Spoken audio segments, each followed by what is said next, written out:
और राजधानी दिल्ली में शीतलहर के चलते बड़ी ठंड, ये बड़ी खबर आपको बता रहे हैं, जहां पर 4.4 डिग्री सेल्सियस पहुंच गया है न्यूनतम तापमान।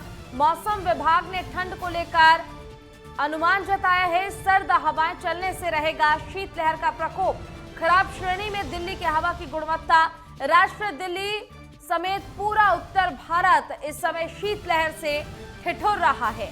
दिल्ली में आज यानी कि 20 दिसंबर की सुबह न्यूनतम तापमान 4.4 डिग्री सेल्सियस दर्ज किया गया। मौसम पूर्वानुमान के मुताबिक दिल्ली में अधिकतम तापमान 19 डिग्री सेल्सियस तक रहने की संभावना है।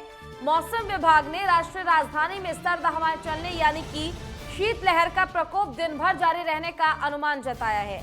राष्ट्रीय राजधानी दिल्ली में आज न्यूनतम तापमान 4.4 डिग्री सेल्सियस दर्ज किया गया, जो सामान्य से काफी कम है। मौसम विभाग का कहना है कि उत्तराखंड, जम्मू कश्मीर और हिमाचल प्रदेश के कई इलाकों में बर्फबारी का असर मैदानी इलाकों पर पड़ रहा है, जिससे तापमान में गिरावट आ रही है। मौसम विभाग की ओर से मंगलवार की रात तक शीतलहर चलेगी, ये कहा गया है, यानी कि तापमान सामान्य से 4.5 डिग्री सेल्सियस या उससे ज्यादा कम रहेगा, लेकिन उसकी राहत की उम्मीद है। आईएमडी के पूर्व अनुमान के अनुसार 21 दिसंबर के बाद सर्दी से थोड़ी राहत मिलेगी। पश्चिम से चलने वाली हवाओं की रफ्तार आने वाले दिनों में कम होगी, जिसकी वजह से ठंड का असर भी कम होगा और न्यूनतम तापमान में बढ़ोतरी होगी।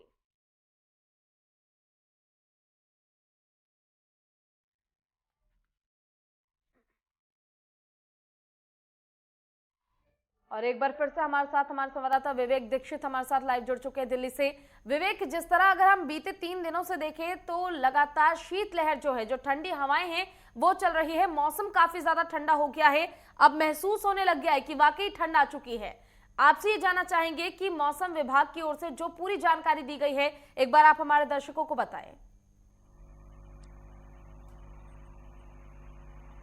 बिल्कुल पूजा, मैं बताना चाहूंगा जिस तरीके से आज सुबह का जो तापमान दर्ज किया गया है 4.6 दर्ज किया गया है, क्योंकि जिस तरीके से यहाँ पर ठंड का जो प्रकोप है वो बढ़ता ही जा रहा है। शीतलहर है, सुबह से ठंडी हवाएं चल रही। हालांकि आज सूर्य देवता के दर्शन तो हो गए, लेकिन क्योंकि सबसे बड़ी बात यह है कि जिस तरीके बर्फबारी जो पहाड़ों में हो रही है, अगर हम कुल्लू जिले के मनाली की बात करें तो वहां पर शुक्रवार को जो बर्फबारी हुई थी, उसके बाद उत्तराखंड में बर्फबारी लगातार जो हो रही, तो उसका असर जो मैदानी इलाका है दिल्ली में देखने को मिल रहा है। क्योंकि दिल्ली में सुबह से ही ठंड का, क्योंकि रात के अगर बात करें तो रात में इतना कोहरा हो जाता है, घना कोहरा हो जाता है कि विजिबिलिटी भी कम हो जाती है देखने की। क्योंकि लगातार जो ठंड हवाएं हैं उसको लेकर कहीं ना कहीं जो मुसाफिर है वो काफी परेशान है, क्योंकि जो बाहर से लोग आते हैं या फिर कोई जो गरीब लोग हैं तो उनके लिए भी दिल्ली सरकार लगातार कहीं ना कहीं रैन बसेरा का भी काम कर रही है, रैन बसेरा भी बनवा रही है। क्योंकि हालांकि ये सब चीजें पहले कर लेनी चाहिए थी, लेकिन पहले से इंतजाम होते हैं, लेकिन इस बार लेट हो गया, तो कहीं ना कहीं दिल्ली सरकार लगातार क्यों ना कि इस पर काम किया। अलाव जलवाने का हर चौराहों पे अलाव जलवाने सर्दियों में कोहरा हो जाता है, फॉग हो जाता है एक तरफ वो,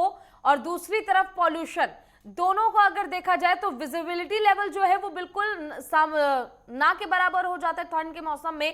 तो आपसे ये जानना चाहेंगे, क्या इसको लेकर कोई एहतियात बरते जा रहे सरकार की ओर से, ताकि लोगों को, जो राहगीर हैं खासकर जो वाहन से चलते हैं, उनको परेशानी ना हो?